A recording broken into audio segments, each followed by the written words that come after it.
Hey, Dr. Tyler Williams at Better Sleep SLC. Thanks for checking out this video today.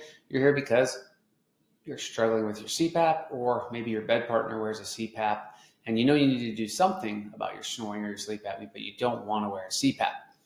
So many people come and see us because they've tried a CPAP or they get lines on their face because they have to tighten it down so much and they hate their CPAP.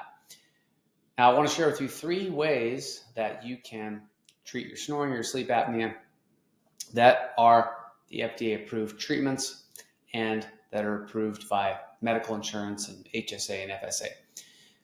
But CPAP has been around the longest. It's the first one. It does work well, but most people that we meet with can't tolerate it, or they're claustrophobic, or they've tried and they turn on their side and the hose kinks or pulls on that. The masks have improved over time.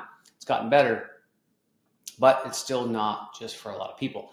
Personally, I snore and I don't want to wear a CPAP. I don't have to. So I use one of the alternatives that I'll discuss here in a moment, which is an oral device.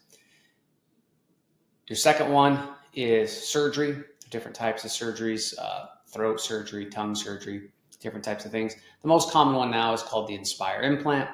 It's placed under your collarbone, or near your collarbone, under your skin, and it will stimulate a nerve that moves your tongue so that your tongue will move. CPAP is blowing air past your tongue into your airway. The Inspire is moving your tongue out, and then the oral device, which is what I wear, that actually keeps your jaw slightly forward and slightly open. Your tongue is attached to your jaw. That keeps your airway open so that you are treated with what we call open airway therapy, which is helping keep your airway open. A simple test you can do is if you look in the mirror and you open really wide and stick your tongue out. Now, don't say just open and stick your tongue out. That's called a Mallampati score. And you can look at how much of your airway you can see. And most people who snore, have sleep apnea, can only see a little bit or sometimes none of your airway. And what that means is when you lie down, especially flat on your back, and you fall asleep, your tongue, just like every other muscle in your body, relaxes. And when it relaxes, it falls back, blocks your airway. And then you have apneas, or you gasp and stop breathing, or you snore. So of those 3 options, the niche we have is the oral devices.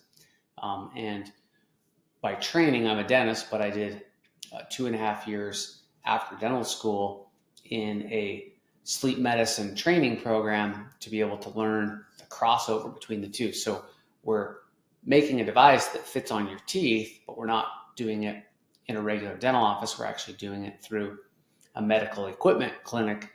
And that way we can combine the 2 for the best of both worlds, which means you get something that protects your teeth and your mouth from potential clenching or grinding, but also it's not just a teeth clenching or grinding guard. Those don't help with your sleep. Those can actually make your sleep apnea worse. You need something that is tuned or fit, customized to the best position for your jaw and your airway. So be careful of someone who's just going to make you a mouth guard or an over-the-counter mouth guard. Those aren't tuned or adjusted to the ideal position to minimize your snoring. And we're able to do that before we make your device so that we have the best chance of success. So if you have some more questions on how these work, or if you're not in our area and you need a recommendation, we may be able to provide one for you. So thanks for watching this video, and we look forward to hearing from you and seeing you on the next one. Thanks.